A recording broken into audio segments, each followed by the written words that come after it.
mas a gente vai ter o nosso momento aqui, agora de estudo da palavra do Senhor. E eu peço que vocês abram a Bíblia em 2 Pedro. A gente está meditando em 2 Pedro. Vamos para o capítulo 1. No estudo anterior, nós vimos um panorama da carta, né?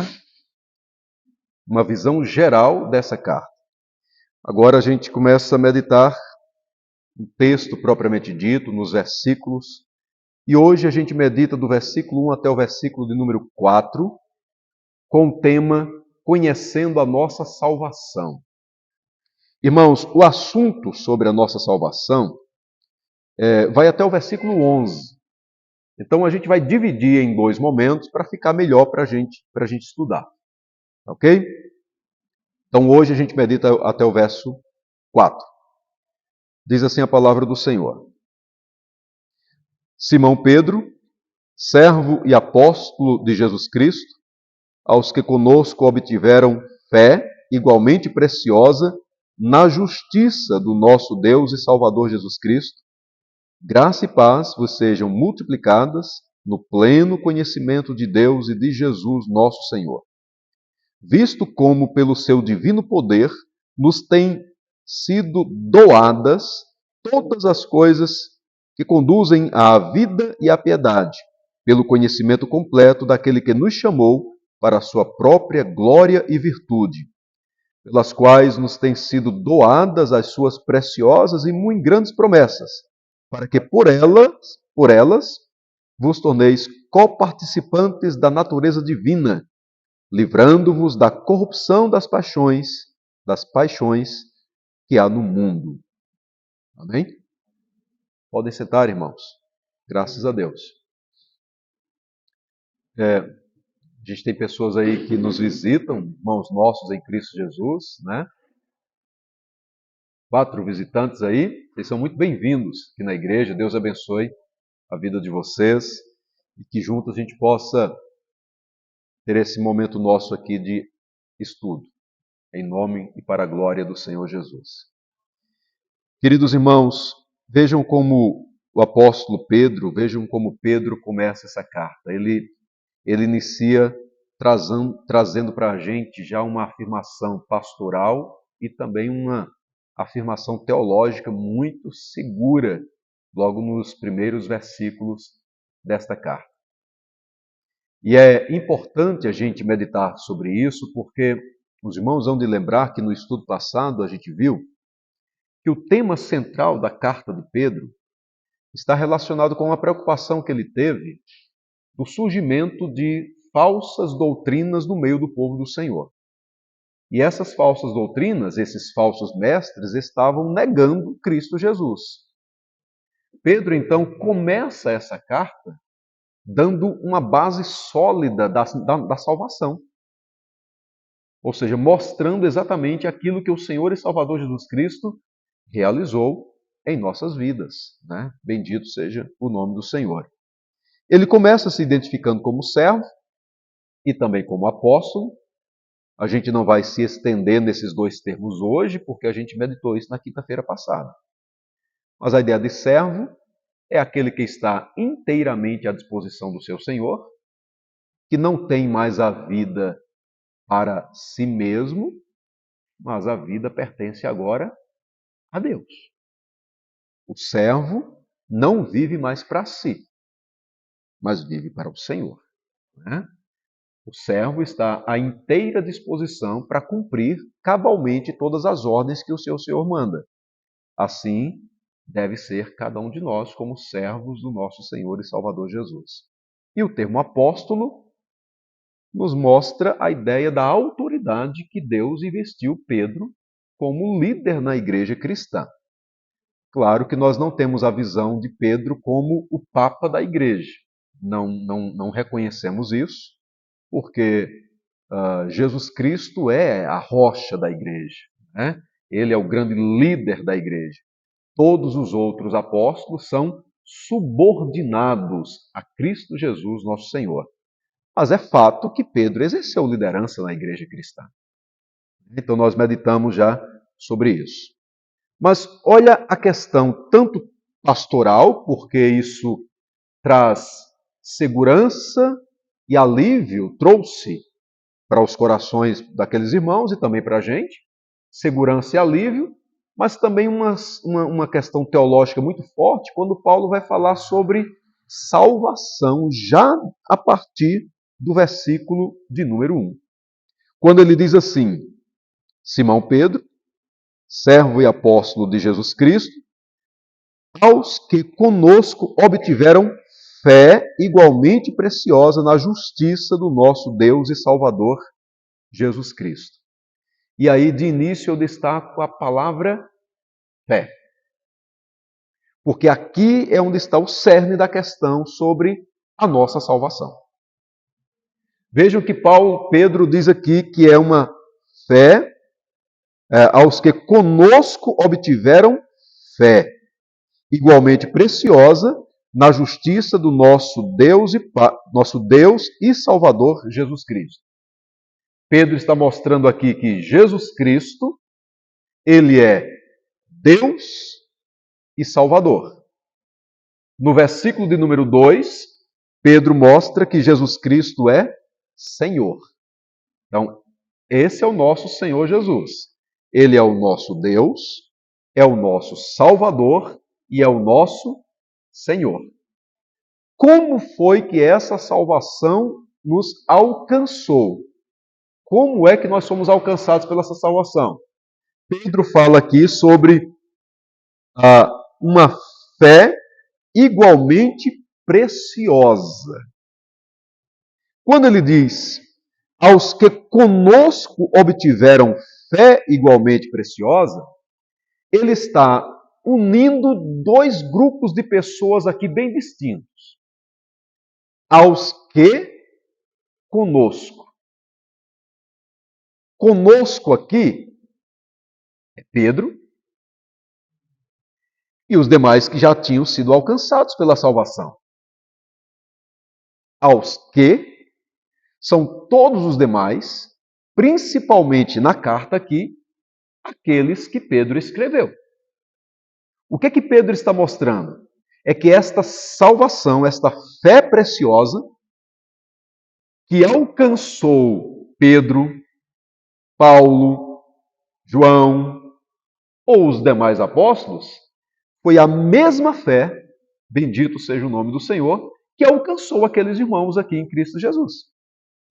Não foi uma outra fé, foi a mesma fé.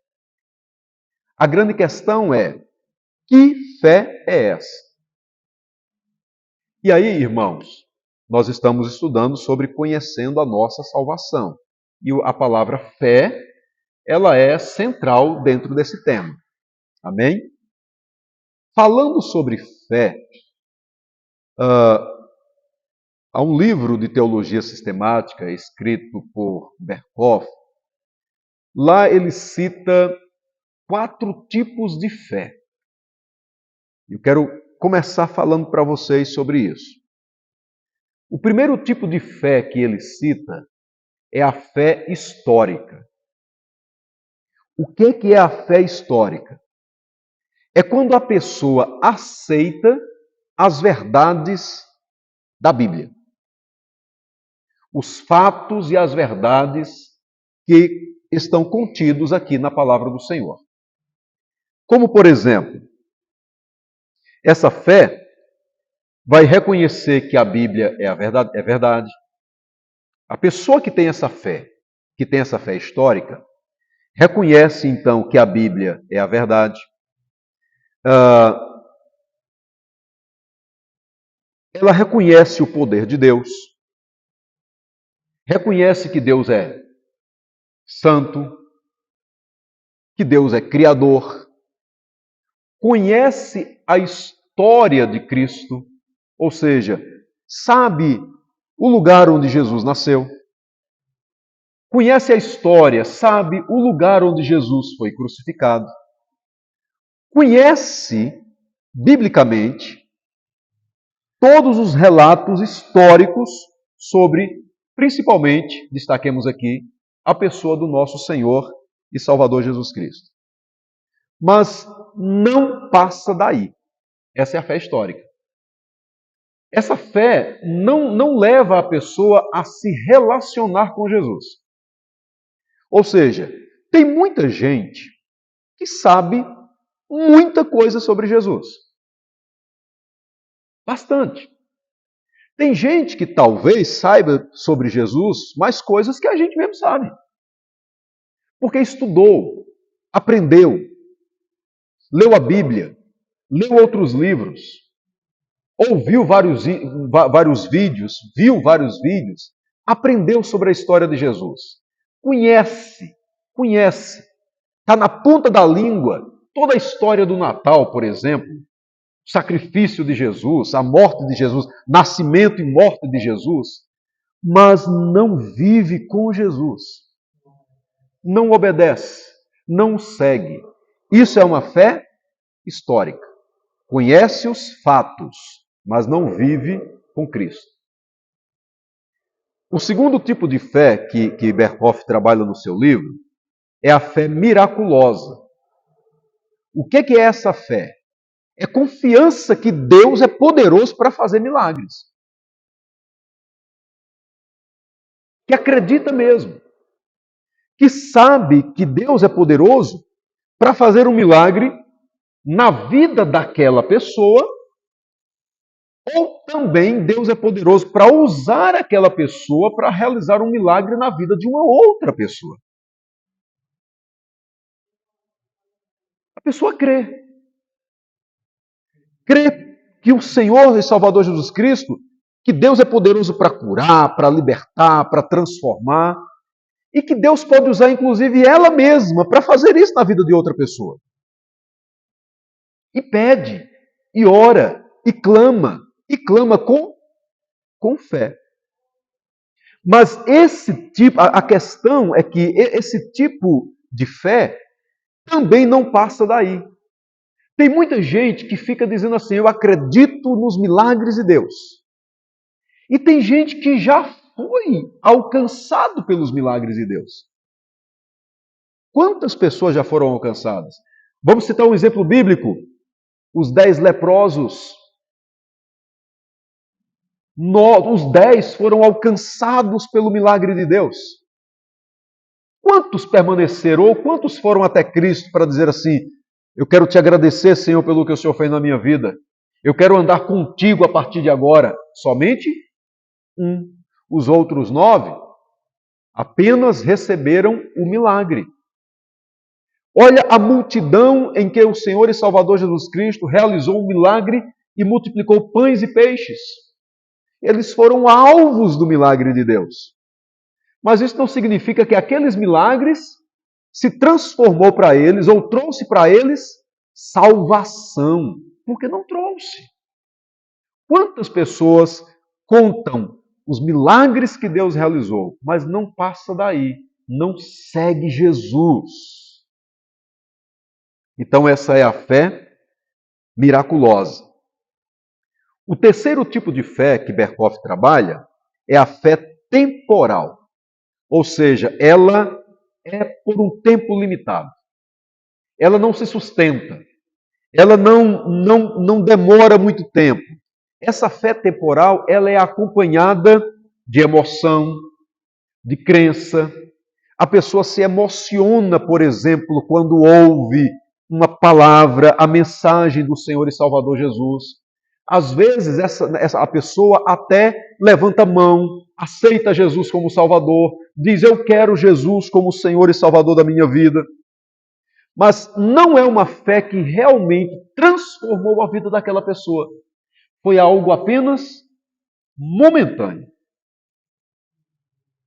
Quando vem uma luta, uma tribulação, essa pessoa logo se afasta, muda, não quer mais saber de continuar com Jesus, se afasta de Cristo.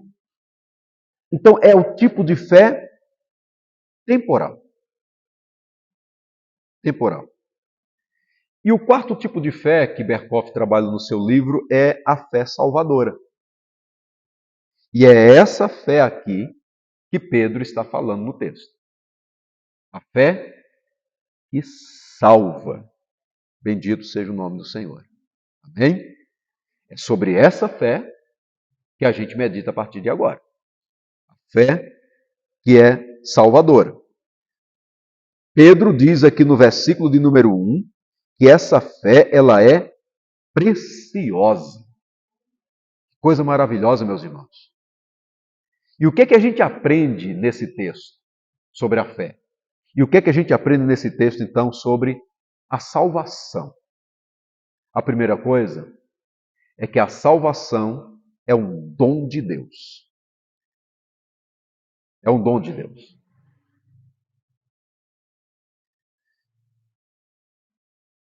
O versículo 1 diz assim: Simão Pedro, servo e apóstolo de Jesus Cristo, aos que conosco obtiveram fé igualmente preciosa na justiça do nosso Deus e Salvador, Jesus Cristo. O que eu destaco para a gente agora é: obtiveram fé. Qual é a ideia de obter? Mostra que é alguma coisa que a gente não tem.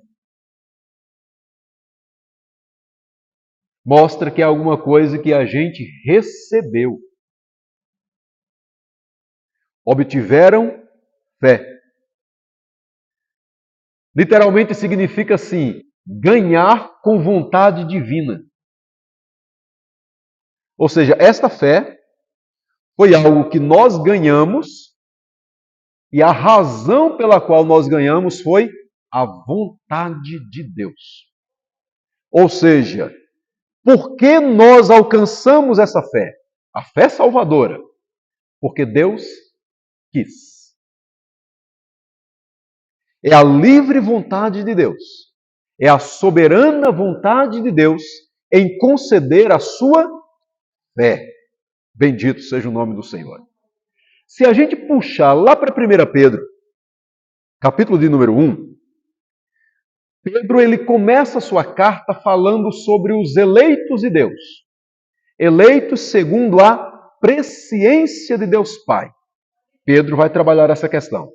E aí nós já estudamos essa carta e vimos um pouco sobre a doutrina da eleição. É uma doutrina, é uma ação divina que acontece antes de todas as coisas, em que Deus soberanamente decidiu nos escolher, nos eleger em Cristo Jesus. Agora, o que a gente tem aqui na segunda carta é que, para aqueles a quem Deus, 1 Pedro, escolheu, agora em 2 Pedro, Pedro está dizendo, Deus decidiu presentear com fé. Porque a eleição vai garantir necessariamente a salvação de Deus em Cristo Jesus, nosso Senhor. Louvado seja Deus por isso. Então, a fé, né, que essa fé que é salvadora, ela é algo que Deus nos dá. Por isso, a salvação é um dom de Deus. Irmãos, esse mesmo versículo, lendo em uma outra versão, na nova versão transformadora, diz assim para a gente, eu vou ler. Eu, Simão Pedro, escravo e apóstolo de Jesus Cristo, escrevo esta carta a vocês que compartilham de nossa fé preciosa, concedida por meio da justiça de Jesus Cristo, nosso Deus e Salvador. Amém? Então, a nova versão transformadora, no lugar de usar a palavra obtiveram, ela usa a palavra concedida. A ideia, então, de que Deus nos concedeu essa salvação, essa fé. Servo, a nova versão transformadora coloca escravo. No grego, doulos, né? Escravo do Senhor e Salvador Jesus Cristo.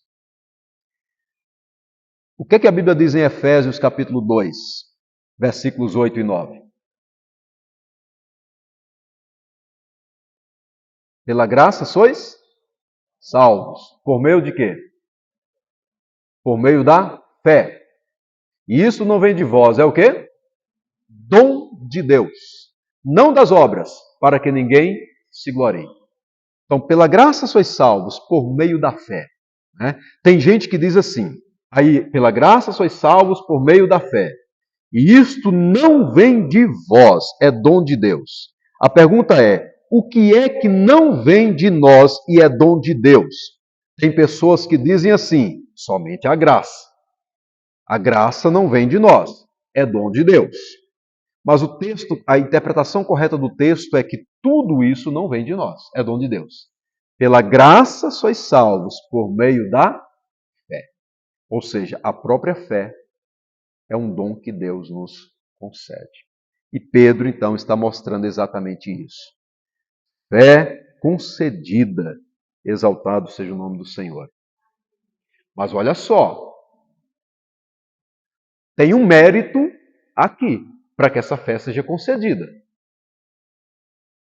De quem é o mérito? De Cristo. Vejam que o texto diz assim: obtiveram fé igualmente preciosa na justiça do nosso Deus e Salvador, Jesus Cristo. Então, é por causa dessa justiça do nosso Senhor e Salvador Jesus Cristo, que Pedro diz aqui, ele é o nosso Deus e Salvador, é que nós alcançamos essa salvação. Salvação como um dom, como um presente de Deus para cada um de nós. Irmãos, essa parte aqui, quando diz preciosa na justiça de nosso Deus e Salvador Jesus Cristo, nos chama para uma doutrina que a gente vai estudar domingo pela manhã. A doutrina da justificação pela fé. É exatamente essa questão aqui. Ó. Somente a fé que a gente está estudando nos nossos temas sobre a reforma protestante. A doutrina da justificação pela fé. De que a justiça de Cristo, aquilo que o Senhor e Salvador Jesus Cristo realizou na cruz do Calvário, em obediência ao Deus Pai, aquela justiça que ele conquistou é imputada na vida daquele que crê. Amém? E aí, se Deus nos permitir, domingo a gente vai desenvolver esse tema aqui, justificação pela fé. Bendito seja o nome do Senhor. Dá para a gente seguir em frente? Amém? Segunda coisa que a gente tem aqui sobre a nossa salvação, a primeira é que ela é um dom de Deus. Importante dizer que é um dom de Deus em Cristo Jesus. A segunda questão é que ela consiste em conhecer a Cristo. Aí está a nossa salvação. Consiste em conhecer o nosso Senhor e Salvador Jesus Cristo. E a gente tem a ideia do conhecimento aí no versículo de número 2. E olha como Pedro começa o versículo 2. É uma saudação à igreja, é uma saudação, mas é uma saudação cheia de verdades bíblicas e teológicas aqui para a gente. Porque ele começa o versículo de número 2 falando sobre duas coisas que a gente comumente, normalmente, cumprimenta uns aos outros. Graça e paz. Tem alguns irmãos nossos em Cristo Jesus que têm esse costume, né? Graça e paz, graça e paz, graça e paz. A gente aqui na igreja faz mais como? Paz do Senhor, a paz do Senhor. Não está errado dizer a paz do Senhor, nem está errado dizer graça e paz. Amém? Graça e paz. O que é graça? É favor imerecido de Deus que salva pecadores por meio de Jesus Cristo, nosso Senhor. A gente já leu o texto de Efésios 2:8. Pela graça sois salvos. E a paz? A paz é exatamente esse resultado da graça. Um dos resultados da manifestação da graça de Deus nas nossas vidas é a paz. Porque esta fé que nós obtivemos, que Deus nos deu, esta fé na justiça do nosso Senhor e Salvador Jesus Cristo, nos fez ter paz com Deus. Justificados, pois, mediante a fé, temos paz com Deus, por intermédio de nosso Senhor e Salvador Jesus Cristo. Então, essas duas coisas são bênçãos, graça e paz. Mas de onde é que elas vêm? Como é que elas chegam até nós? Pedro diz assim: graça e paz vos sejam multiplicadas. É interessante isso, a ideia de multiplicar, porque nos faz perceber que essa graça e essa paz não é algo que acontece somente no momento em que a gente aceita Jesus como Salvador. É realidade quando a gente aceita Jesus como Salvador, mas ela permanece, ela multiplica, ela é algo que é abundante, superabundante nas nossas vidas. Bendito seja o nome do Senhor. E como é que isso vem para a gente? Através do conhecimento de Deus e de Jesus, nosso Senhor. Então, o que é que significa a nossa salvação? Primeiro, um dom de Deus. Segundo, consiste em conhecer a Cristo.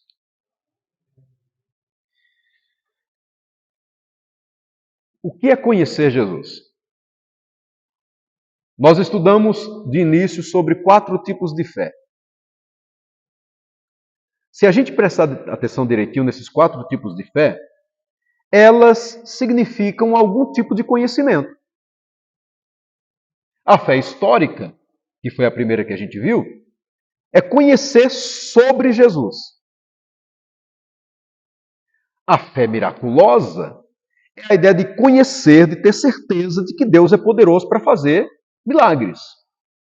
Isso é conhecer. A fé temporal também envolve um certo tipo de conhecimento, porque a pessoa chega até a dizer assim: eu quero Jesus como Senhor da minha vida. Mas a gente viu que nenhuma desses tipos de fé realmente significa salvação. Somente uma significa salvação. É a fé salvadora, é a fé salvífica. Então, esse conhecimento aqui não pode ser simplesmente saber sobre Jesus. Conhecimento aqui implica em intimidade, relacionamento, que leva exatamente a uma vida de obediência e de permanência, sim, na presença do Senhor. É o nascer de novo, né? que vem um novo nascimento e, consequentemente, a salvação, a conversão de Deus nas nossas vidas. Ou seja, o conhecimento, ele é mais do que saber as coisas sobre Jesus, é se relacionar realmente com Jesus.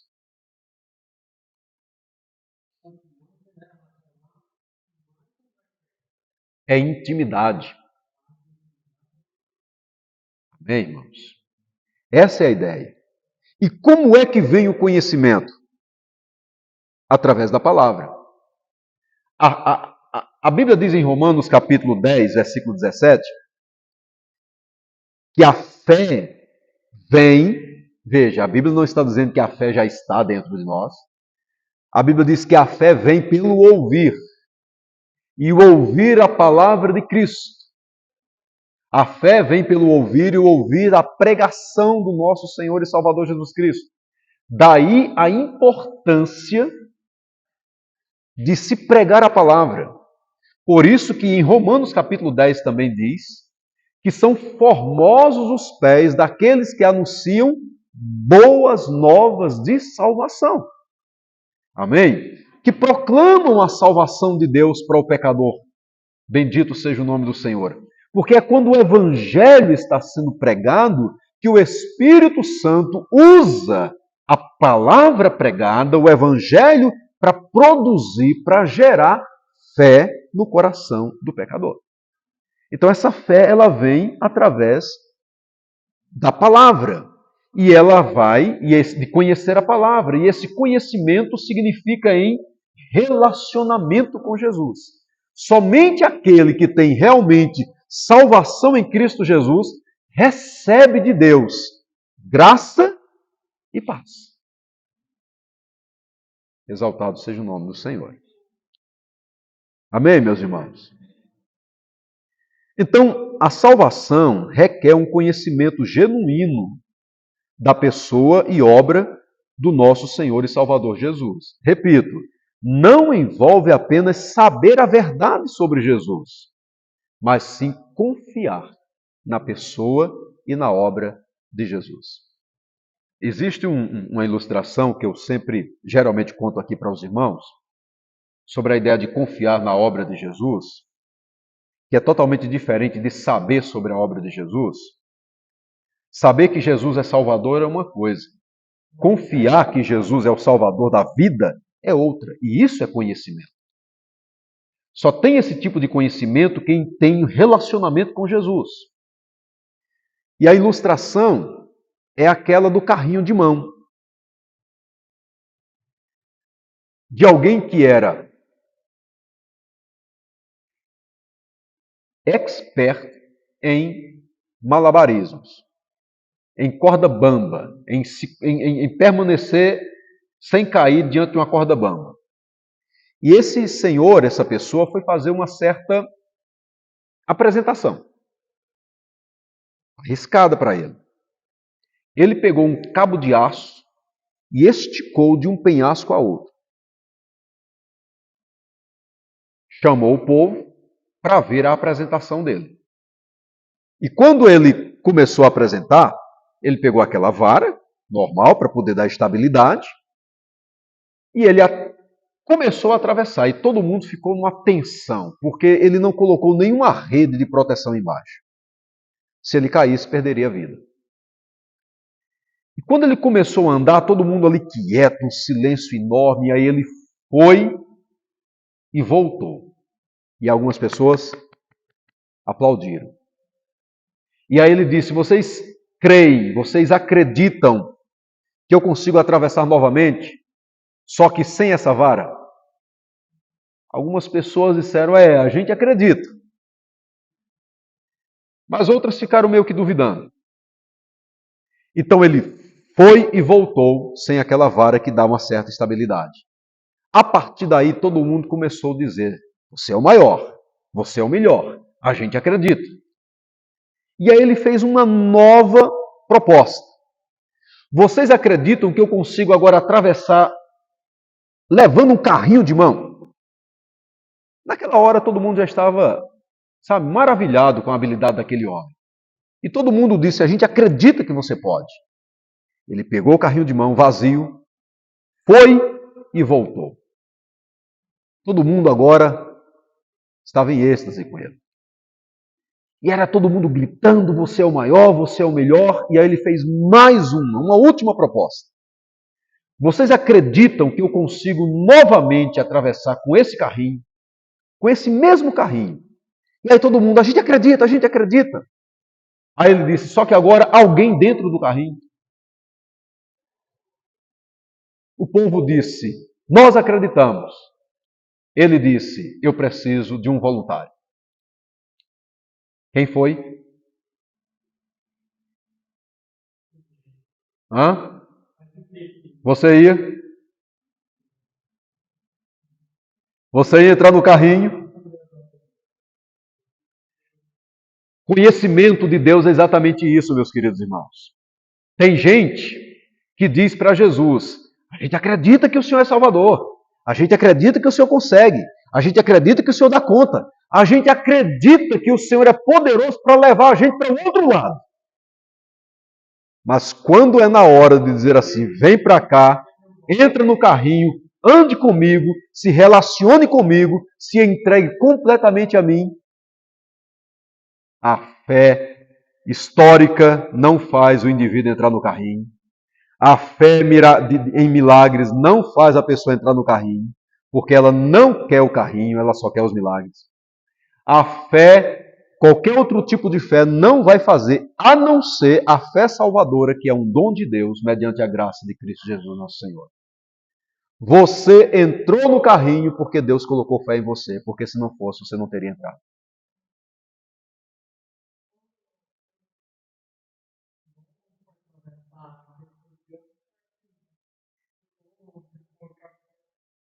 Gritou por socorro.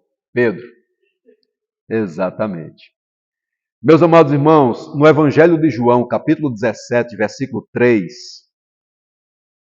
está escrito assim, ó: E a vida eterna é esta, que te conheçam a ti, o único Deus verdadeiro, e a Jesus Cristo, a quem enviaste.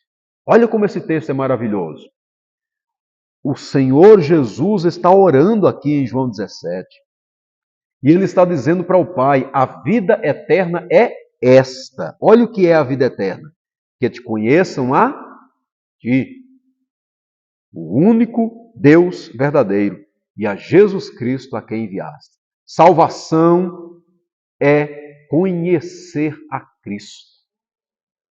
Exaltado seja o Senhor. Amém? Esse conhecer a Jesus é essencial para a salvação. Mas vejam só, assim como a graça e a paz é multiplicada, conhecer a Cristo não é algo que acontece somente naquele dia em que a salvação chegou para a gente. A própria palavra do Senhor, Pedro, inclusive, quando ele termina a sua carta, veja aí como é que ele termina a carta. É o último versículo. Veja como é que ele termina essa carta.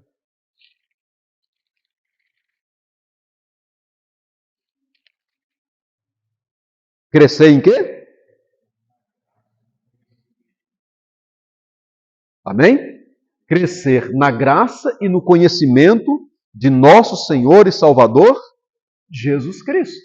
Então, esse conhecimento aí, a gente vai crescendo, a gente vai adquirindo cada vez mais intimidade, relacionamento sadio com o nosso Senhor e Salvador Jesus. Amém? Então, primeira coisa sobre a nossa salvação, é um dom de Deus. Segunda coisa, consiste em conhecer a Cristo. Se não conhecer a Cristo, não tem como ser salvo. Terceira coisa, então, agora. A nossa salvação, ela é suficiente em Cristo. Suficiente. Olha aqui o que Pedro fala agora. Versículos 3 e 4. Visto como, pelo seu divino poder, nos têm sido doadas todas as coisas que conduzem à vida e à piedade, pelo conhecimento completo daquele que vos chamou, para a sua própria glória e virtude, pelas quais nos têm sido doadas as suas preciosas e muito grandes promessas, para que por elas vos torneis coparticipantes da natureza divina, livrando-nos da corrupção das paixões que há no mundo. Exaltado seja o Senhor. Por que ela é suficiente? Suficiente para garantir a nossa salvação por toda a eternidade. Isso é fato. O que a gente cantou, leu e cantou lá em Romanos, quem nos separará do amor de Cristo? Será tribulação, angústia, morte, perseguição, fome, nudez, perigo, espada. Paulo diz: estou bem certo de que nem a morte nem a vida, nem anjos nem principados, nem as coisas do presente nem do porvir, nem poderes nem altura. Depois ele diz assim: nada poderá nos separar do amor de Deus que está em Cristo Jesus, nosso Senhor. Isso é segurança eterna de salvação. Então é suficiente para nos dar a eternidade, a salvação eterna. Mas ela é também suficiente porque a salvação que nós alcançamos em Cristo Jesus, ela tem tudo que a gente precisa para viver uma vida cristã plena aqui na Terra. Tudo. Então, ela é suficiente, repito, porque nos garante a eternidade. Mas ela é suficiente também porque tudo que a gente precisa para viver a salvação aqui na Terra já nos foi dado.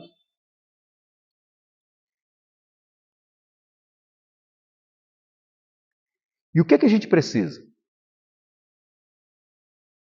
Versículo 3 fala sobre o poder de Deus. Visto como pelo seu divino poder nos têm sido doadas todas as coisas que conduzem à vida e à piedade. O que é que a gente tem sobre nós que fomos salvos? Primeira coisa, o poder de Deus. Esse poder que está sobre a minha vida e sobre a sua vida. E aqui, irmão, mesmo que eu nunca tenha realizado um milagre em nome de Jesus, nem que você nunca tenha realizado um milagre em nome de Jesus. Esse poder está sobre a vida de quem é salvo. E qual é o poder? É o mesmo poder que ressuscitou a Jesus dentre os mortos. Esse mesmo poder que ressuscitou a Jesus dentre os mortos está na vida do salvo. Olha como a salvação é suficiente. Amém? Ele está em nossas vidas. Romanos capítulo 8, versículo 11. Paulo fala sobre a habitação do Espírito de Deus na vida do salvo. Ele está mostrando que o Espírito de Deus habita em quem já nasceu de novo. E aí ele diz assim, olha, se habita em vós o Espírito daquele que ressuscitou a Jesus dentre os mortos, esse mesmo que ressuscitou a Cristo Jesus dentre os mortos, vivificará também o vosso corpo mortal, por meio do seu Espírito que em vós habita. Olha aí. O mesmo poder, sabe, que operou mediante a ação do Espírito Santo para ressuscitar Jesus Cristo entre os mortos, também um dia operará na minha vida, na sua vida e nos ressuscitará também para a glória do Senhor. Irmãos, a salvação, ela é suficiente porque ela realmente já tem para a gente o que a gente precisa para viver uma vida cristã frutífera nessa terra. O poder de Deus está sobre nós. E é esse poder que nos capacita a fazer a obra do Senhor, que nos capacita a viver para a glória de Deus, que nos dá a vitória em Cristo Jesus nosso Senhor. É esse poder. Paulo viveu bastante essa realidade na vida dele. E quando ele escreve na sua carta aos Coríntios, 1 Coríntios, capítulo 9, versículo 10, ele está relatando ali sobre o quanto ele serviu a Deus, o quanto ele trabalhou para o Senhor, o quanto ele se esforçou na vida cristã para viver para Deus, para agradar a Deus, para cumprir o propósito de Deus na vida dele.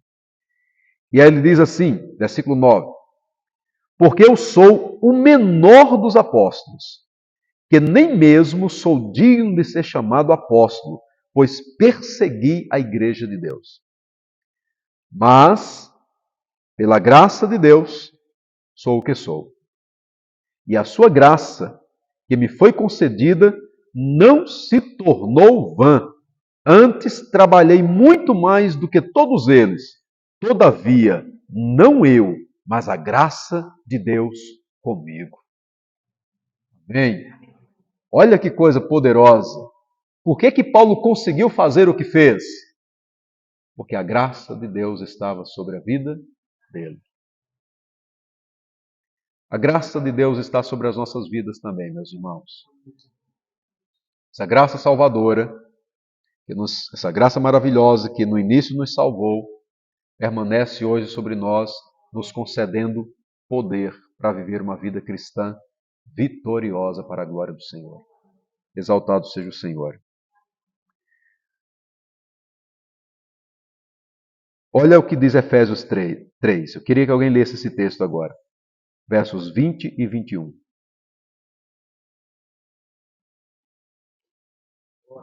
Aquele que é poderoso para fazer infinitamente mais do que tudo quanto pedimos ou pensamos, conforme o seu poder que opera em nós. A ele seja a glória da igreja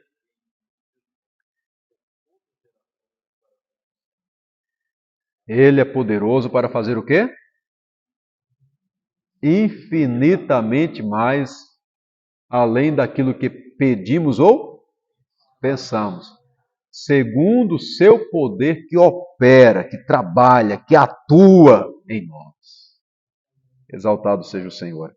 A Ele seja glória. É isso que o texto sagrado nos diz.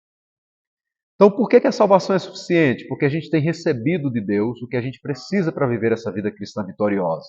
O poder do Senhor. Versículo 3 agora de 2 Pedro. Fala sobre vida e piedade. É a provisão de Deus para que a gente possa viver a vida e a piedade. Vida e piedade aqui a gente pode resumir só como uma vida de santidade na presença do Senhor. Uma vida de santificação. E o que é a santificação? É aquele período da vida do crente entre a sua justificação e a sua glorificação. Ou seja, é esse período que você está vivendo agora. É o tempo de hoje. É o tempo presente. A santificação é esse tempo.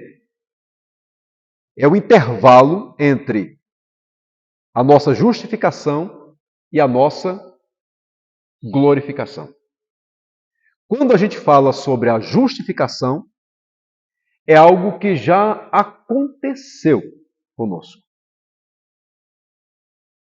E que não mais acontecerá. Foi um ato divino, fomos justificados pela fé em Cristo Jesus nosso Senhor. E quando a gente fala sobre a glorificação, é algo que ainda irá acontecer com a gente. É o fechamento da nossa salvação. É o ponto final da nossa salvação. Quando nós teremos um corpo semelhante ao corpo do nosso Senhor e Salvador Jesus. Um corpo glorificado. Essa salvação, então, ela acontece em 3 tempos. No tempo passado, é a nossa justificação. No tempo futuro, é a nossa glorificação. E o tempo presente? É a santificação. Como eu disse, é o hoje, é o aqui e agora. Ora, a graça de Deus, que operou em nós a justificação, também nos dá a garantia da nossa futura glorificação. Isso significa que, durante todo esse período em que nós estamos vivendo, esse processo glorioso, maravilhoso, chamado santificação, Deus também nos tem dado tudo que a gente precisa para que isso aconteça nas nossas vidas. Amém? Porque a salvação é completa, irmãos. Já que Deus nos garantiu a justificação e nos garantiu a glorificação, não tem como não acontecer na minha vida e na sua vida esse processo de santificação. Paulo diz que aos que justificou, a esses também glorificou. Isso é certo. No plano eterno de Deus, na mente de Deus, isso já é uma realidade. Mas para a gente ainda vai viver isso. Hoje, a gente vive a realidade da justificação, o processo da santificação, mas a gente vai alcançar a nossa futura glorificação. Mas para se santificar, a gente precisa nos esforçar. Não é verdade? Exige a necessidade do nosso esforço, da nossa dedicação. Mas é maravilhoso entendermos que o nosso esforço por si só não resolve. A gente só consegue se santificar porque a graça de Cristo Jesus está sobre as nossas vidas. Porque é o poder de Deus que opera isso em nós. De tal maneira que o texto sagrado diz que nos foi doado o que a gente precisa para viver uma vida de piedade. Deus tem isso para nós. O que a gente precisa fazer então? Tomar posse disso. Nos apropriar disso que Deus tem para as nossas vidas. Exaltado seja o nome do Senhor. Amém, meus irmãos? Ele nos dá toda a provisão que a gente precisa para viver essa vida piedosa na presença do Senhor e Salvador Jesus Cristo. Veja o verso 4, o texto diz: pelos quais nos têm sido doadas as suas preciosas e muito grandes promessas, para que por elas vos torneis coparticipantes da natureza divina, livrando-vos da corrupção e das paixões que há no mundo. Essas duas coisas estão juntas, olha, participantes da natureza divina, coparticipantes da natureza divina e também livrando-vos da corrupção, das paixões que há no mundo. Isso é santidade. Quando diz assim, vos tornando coparticipantes da natureza divina, não está dizendo que a salvação nos transformou em pequenos deuses.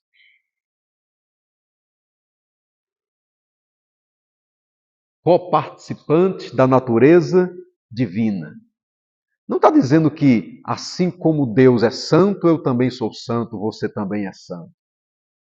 Mas está mostrando para a gente, meus queridos irmãos, que a vida de Deus está em nós.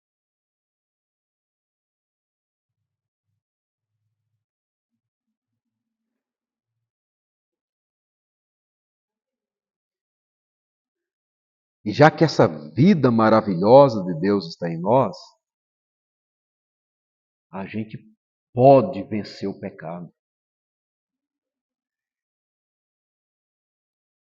O crente não é escravo do pecado. A Bíblia diz que o pecado não exerce domínio sobre o crente. Amém? Mas como a gente vive o processo da santificação, isso significa que nós não estamos livres nem da presença, nem da influência do pecado. Pelo contrário, a glorificação trará para a gente a liberdade plena, santificação completa, total. Mas enquanto a gente está aqui nesse processo de santificação, a gente está lutando contra o pecado. Mas a natureza divina está na gente. O poder de Deus está na gente. A graça de Deus opera nas nossas vidas. Exaltado seja o nome do Senhor. Então a gente consegue vencer o pecado para a glória do Senhor.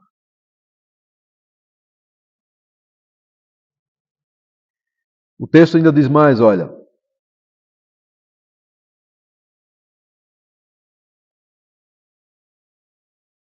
Visto como, versículo 3, visto como pelo seu divino poder nos têm sido doadas todas as coisas que nos conduzem à vida e à piedade. Tudo aquilo que nos conduz a uma vida de santidade, todas as coisas que nos conduzem à vida e à piedade, o texto sagrado diz que isso já nos foi doado. Exaltado seja o Senhor. Irmãos, então a nossa salvação, ela é um dom de Deus, consiste em conhecer a Cristo e ela é suficiente em Jesus Cristo, nosso Senhor.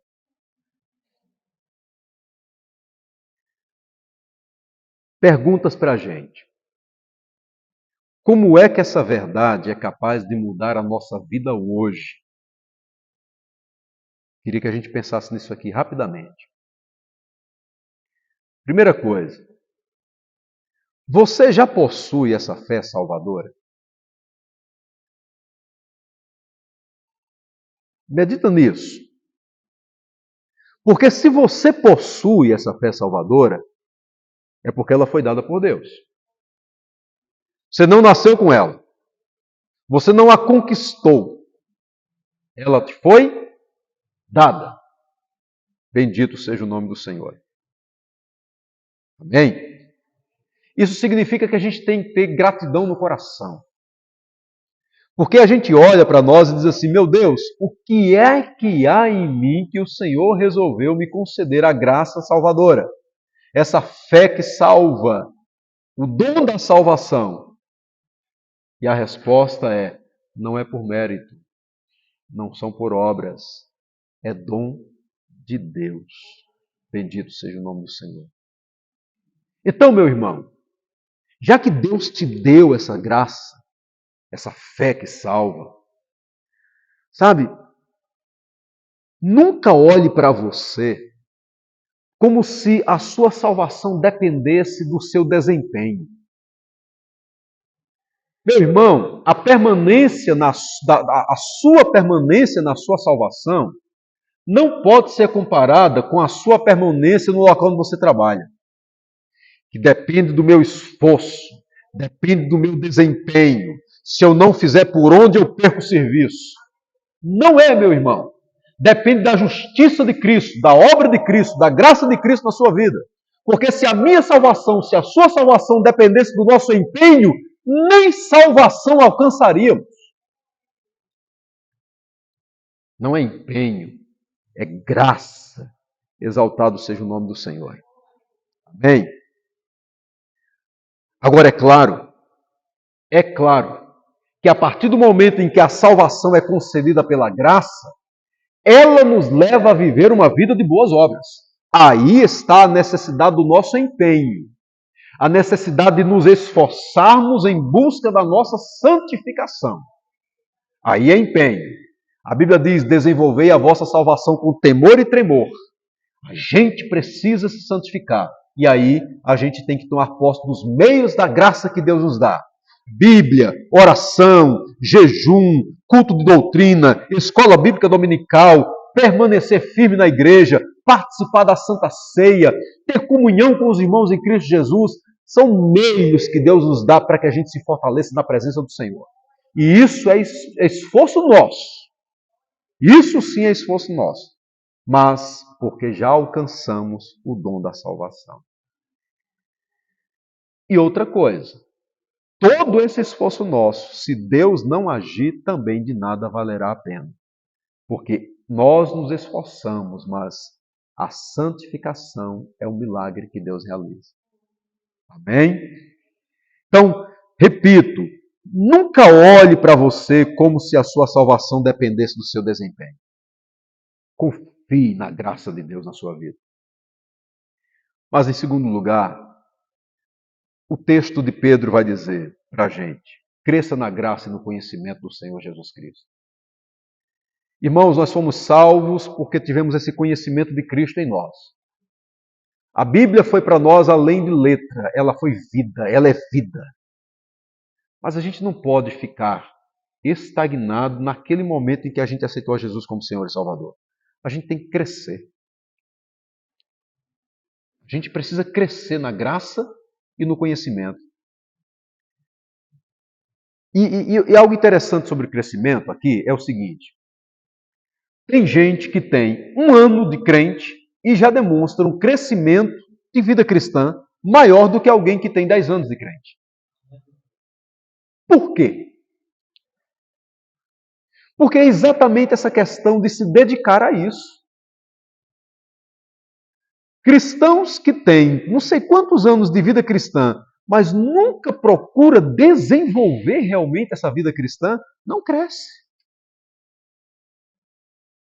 Mas quando a gente entende a nossa necessidade de dizer assim, eu vou crescer, aí a gente se esforça e cresce nessa graça maravilhosa de Cristo Jesus no Senhor. Busque conhecer a Deus, a ter intimidade com o Senhor. Quanto mais você buscar, mais você vai encontrar. Deus é infinito nisso. Exaltado seja o Senhor. Amém? E eu quero encerrar dizendo o seguinte, a última questão. Confie nas promessas de Deus. Irmãos, o texto diz aqui que tudo que a gente precisa para viver uma vida cristã vitoriosa já nos foi doado, Deus já nos deu, Deus já nos prometeu tudo isso em Cristo Jesus, nosso Senhor. Se agarre nas promessas de Deus. Se você está lutando contra um determinado tipo de pecado, entrega isso a Cristo hoje. Senhor, a minha salvação, a salvação que o Senhor deu para a minha vida, ela é completa. Então o Senhor realmente me livrou do poder do pecado. Em Cristo Jesus eu posso parar de cometer esse tipo de pecado. O Senhor é poderoso para agir na minha vida. E eu vou tomar posse, e vou trabalhar por isso, vou lutar por isso, e vou confiar na suficiência de Cristo Jesus, meu Senhor. Exaltado seja o nome do nosso Deus. Amém?